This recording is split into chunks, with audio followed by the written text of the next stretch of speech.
Okay, think about this statistic for a moment. It's pretty wild.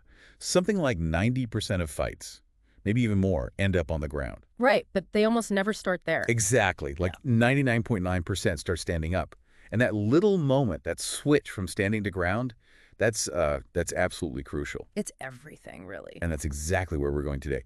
We're doing a deep dive into Mark Hatmaker's no-holds-barred fighting takedowns. Mm-hmm. Our mission, basically, is to pull out all the essential stuff you need to know about takedowns, getting someone down, and stopping them from getting you down. Both sides of the coin. Yep, for NHB, even for, street self-defense. We'll look at stances, footwork setups. All the techniques, double legs, singles, low singles, throws, trips, slams even.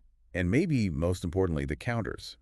How to actually stop those takedowns. Yeah, absolutely. And Mark Hatmaker, just for context, he's a really experienced guy. Decades in combat arts. Boxing, wrestling, jiu-jitsu, Muay Thai. He's got a broad background. He does. And he's known for this very practical, kind of old school approach. What actually works, you know? Right, so this deep dive, it's like a shortcut, really. Getting the core wisdom on takedowns from someone who's seen it all, whether you're experienced or just starting to think about this stuff. It cuts through a lot of the noise. Okay, so let's jump in. One of the first things Hatmaker does is use this term, shooting. He prefers it over just saying takedowns. Why? What's behind that? Well, it's interesting, isn't it? He uses shooting deliberately, like to frame your mindset. He even uses a firearms analogy. Okay. Think about it. You're assessing the range to your target. You identify the target, and then you choose the right weapon, the specific takedown for that exact moment. So it's about being strategic, not just bull rushing in. Precisely. Yeah. It's deliberate. And he really hammers home that the takedown, the shoot, it's the absolute key transition skill. It connects striking and grappling. Yeah, you could be the best boxer in the world, but if you can't dictate where the fight happens. You're in trouble. You're missing a massive piece of the puzzle. Okay. Now, he also talks about this shooting range idea. And he has a pretty strict rule about it. Yeah, he does. It's very clear. If you can't touch your opponent, don't shoot.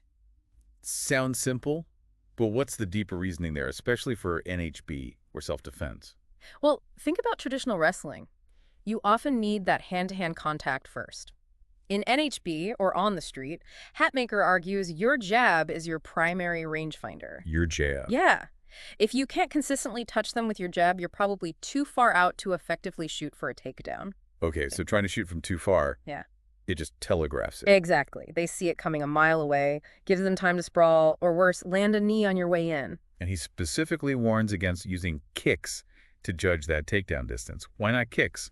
Two main reasons he gives. First, your leg's longer than your arm, right? Yeah. So you might land a kick, but you're still not necessarily in that sweet spot, that optimal range to drive through for a takedown. You could be overextended. Leaving yourself open. Right. And second, takedowns need speed, explosiveness. If you're kicking to gauge range, you then have to pull that leg back, set your base, then shoot. It's often just too slow, too predictable. Gotcha. Not that you never kick, but don't rely on it to tell you, okay, now shoot. Precisely. The jab is the better indicator for that decision. All right, so we know when to think about shooting. Let's Yeah. talk foundations. Stance. Hatmaker compares typical wrestling stances to what he suggests for NHB. What's the key difference? Yeah, this is where he really blends worlds. You know, a pure wrestling stance is often super low, maybe square, maybe heavily staggered. It's all about takedown power and stability. Makes sense. But in NHB, you've got fists flying at your head. So Hatmaker pushes for this modified staggered stance. It's a compromise. A balance between takedown readiness and strike defense. Exactly. It's generally more upright than a pure wrestling stance, allowing for better mobility to dodge strikes. Can you break down that modified stance, like the nuts and bolts? Sure. Feet are roughly shoulder width. One foot is just a natural step forward. Not too deep. You're more upright, like we said. Crucially, elbows are in tight, really tight to the ribs. Why the elbow? Protects against underhooks, arm drags, keeps your core protected. Then the lead hand is kind of low, maybe a foot below the chin, palm facing up. Palm up, like catching something. Yeah, that's the idea. Ready to parry or grip. The rear hand is palm down and forward, maybe a bit ahead of the rear shoulder. He says, imagine holding a big invisible medicine ball. Okay. And there's a slight lean forward, but not that deep wrestling crouch, Well, more balanced. and he has that point about keeping your nose on the opponent's center line. What's that about? Oh, that's fundamental for him. Keeping your nose aligned with their vertical midline keeps your body square to them. Optimal alignment. Optimal alignment, optimal balance. For your offense and your defense, it means you can react faster, attack more effectively. And the flip side is you want to get them off your center line. Create angles, expose weaknesses. Exactly. Disrupt their alignment while maintaining yours. Right, makes perfect sense. Okay, stance is the setup, but you got to move. Footwork. What are Hatmaker's core rules for movement? He keeps it pretty simple. 4 main rules. First, move the closest foot first. Whichever foot is near the direction you want to go, move that one. Seems basic, but crucial for efficiency. Yeah. Second, step and drag. Don't lift your feet high off the mat. Keep them low. Why? Stability. Yeah, stability. Lifting makes you vulnerable to sweeps, getting knocked off balance. Third, maintain your base. Feet stay about shoulder width, never cross them. Crossing feet is asking for trouble. Total loss of stability. Totally. And fourth, fluid shift steps. Being able to smoothly switch your lead foot, moving back or forward, but always landing balanced. And he stresses drilling this in all directions. Forward, back, side to side, diagonals. All 8 directions. Needs to be fluid, instinctive movement. Got it. Now let's talk about actually closing that distance for the takedown itself. He mentions 2 approaches, new school and old school. What's the difference? Right. These are sort of 2 philosophies on how you bridge that gap. The new school, that's usually the penetration step. Okay. You drop your level, bending your knees, keeping weight mostly on the lead foot. Then you explode off the back foot, stepping that lead foot deep between or past their feet. Trying to get really deep penetration. Yeah, he uses the idea of breaking the glass like an imaginary plane behind their heels. You want to step past it. And the old school. That's the leg dive. It's more, well, dive-like. You lead with your hands, then your head, then your waist, aiming to plant your hands maybe near your lead foot as you shoot in. It's less of a step, more of a forward projection. Does he have a preference? Aww. Or say which is better? He does admit a slight bias, even while saying the best is what works for you. He kind of leans towards the old school leg dive, especially for NHB. Why is that?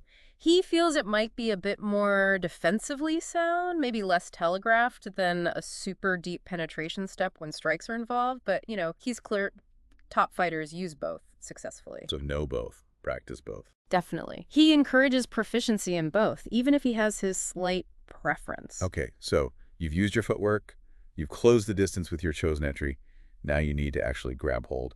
Hatmaker talks about handles. What does he mean by that? Handles are just his term for the parts of the opponent you can grip to control them. Simple concept, but important. Like what? Well, he starts with finger grabs, and he has this all or none rule, grab all fingers or none to avoid breaking one. Ouch. Okay. Then various wrist grips outside, inside, the powerful 2-on-1, body locks like palm to palm, 3-finger grip, finger hook, also things like arm drags, head drags, overhooks, the whizzer, waist chancery. Wow, lots of options. A whole toolkit of grips. And the point is, these are natural control points on the body. They work with or without a gi, which is a key for NHB and self-defense. And he stresses, drill them. Drill them constantly until they're automatic. Right, so you're not thinking, okay, how do I grab this wrist? It just happens. Exactly. Instinctive control. But just grabbing isn't enough. Right. You can't just muscle someone down usually. That's where setups come in. What's the idea behind setups? Setups are all about creating an opportunity. They're the moves you do before the actual takedown attempt to mess with your opponent. Ah. Off-balance them, distract them, break their posture, make them react in a way that opens them up for your shot. And in NHB, what's the best setup? Hatmaker is pretty clear. Striking, especially the jab. A quick jab snaps their head back, makes them raise their hands, shift their weight, creates that opening. Makes sense. Simple but effective. Very. But he also details a ton of other setups, more grappling-focused ones you might use if you're already tied up, like a head snap, head pressure, head shove. Just quick movements to disrupt. Yeah, shoulder taps, shrugs or shucks from a collar elbow tie, elbow presses, using a 2-on-1 grip to clear an arm, forearm pulls, posting on them, faking an arm drag. Elbow teeter-totter? What's that? That's if you have a biceps ride, you can kind of seesaw their arm. Forearm strikes, slaps, various wrist or elbow lifts and pulls. The list goes on. It's about creating that tiny window. That split second of vulnerability. And he mentions chaining them too, like boxing combos. Set up, then the shot. Clever. Yeah. Okay, let's get into the core techniques. The double leg takedown seems like a bread and butter. How does Hatmaker break it down? It is fundamental. He says use that penetration step or the leg dive entry we talked about. Key detail. Keep those elbows in tight as you shoot. To stop the underhooks again. Exactly. And get your head tight to their body, preferably on their hip. Keeps your head safe from guillotines and stuff. Then it's about forward drive, lifting their legs up and towards you. And using your head for leverage, too. Yeah, he mentions kind of hooking their side with your head opposite to where it's placed for a bit more control. And then critically, once they hit the mat, Blanket them. secure a good top position immediately. Don't let them just pop back up. Control them. He also mentions variations, like from the knees, or adding a back trip to finish. Right. But everyone knows the double leg is coming eventually. So, counters. Hatmaker spends a lot of time here. What are the key defenses? Yeah, you have to have answers for the double leg. The absolute #1 counter is the sprawl. The classic. The classic. Shoot your legs back, drive your hips down hard onto the back of their head or shoulders. He stresses keeping your insteps on the mat, don't get driven back. And drive your hips through them, not just resting your chest on their back. Okay, scrawl is priority 1. What else? Oh, loads. He covers submissions like the post chancery and hook chancery, using an underhook and blocking their inside thigh to stop the drive. The crossface. Like on the head. Yeah, crossface combined with grabbing their rear crotch or using a bar across their back. Different Nelson's front quarter, reverse half. The Princeton bar, using double underhooks for control, maybe transitioning to an elevator sit-out or arm locks. Using the whizzer grip for control, throws. The bar arm and chancery sub. Transitioning to a front headlock crank. Cross-facing and controlling an ankle. The crotch lift to just stop their momentum, even an angle spreader. That's a lot of ways to ruin someone's double leg attempt. It's a comprehensive defense system for a fundamental attack. You need options. Definitely. Okay, moving on. Single leg takedown, another staple. How's the entry and finish different here?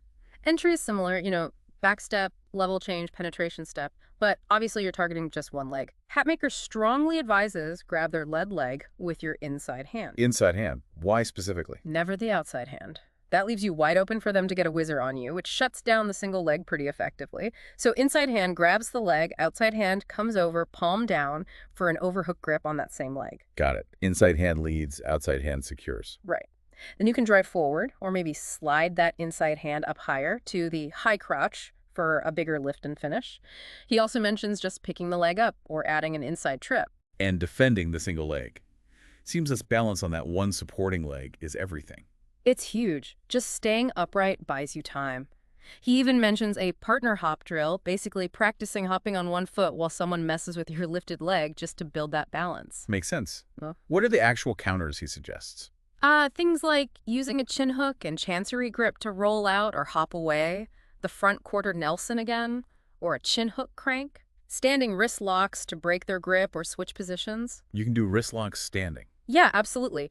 Also, a standing arm drag, if they're focused on your leg, you might be able to drag their arm and spin behind them, a single wrist lock that can lead into an elevator submission, and even a drop toe hold using their grip against them. Lots of options there too. Okay, what about the low single leg? He mentions it's kind of sneaky. Yeah, it comes in low, obviously. Usually involves dropping both knees to the mat and cupping their heel or ankle with your inside hand. He prefers keeping your head to the inside of their leg. Why inside? Allows your outside forearm to block their leg, gives some protection against knee strikes to your head as you shoot in.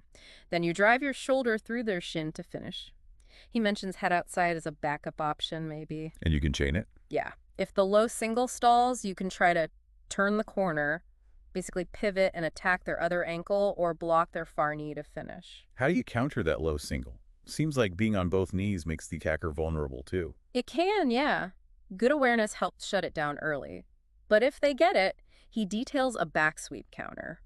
You try to stay standing, post your free leg back for balance, then you turn towards that back leg, maybe post your hands on their head, step your free leg over their body, and underhook their crotch with the arm corresponding to your caught leg. Kind of reverses the position. Exactly. Then you can work to break their grip. Okay. Hatmaker also talks about arm drag drops. So using the arm drag not just to get behind, but as a takedown itself. Yeah, using that momentum directly. He shows a falling arm drag and knee. You drag their arm across, step your lead leg between theirs, and basically drop to your hip while hooking their knee with your free arm, pulling them down. Pulling them down with you. Right. There's also an arm drag with trip, where you use your foot to kick their same side leg out from under them as you drag, and a drag with inside back heel, where you drag, step between, and hook your heel behind their ankle while driving forward. Those sound fast. How do you stop them? Quick reactions needed. He shows a crossbody block. If you feel that strong drag, you step around their leg and drive your weight into them, essentially countering their takedown with your own pressure. Turn the tables. Yeah. There's also a head thigh block. Post your hand on their thigh or hip on the side being dragged. Create space. Maybe post your head on their chest or jaw to stop their momentum. And for that specific falling arm drag and knee, a step over counter. As they drop, you step your caught leg over their body and establish top position. Nice. Okay, last big section. The collar and elbow tie-up. Super common in grappling. Hatmaker seems to advise against being purely defensive here. What offensive options does he suggest? Right. He sees it as a control position, so you should immediately look to attack.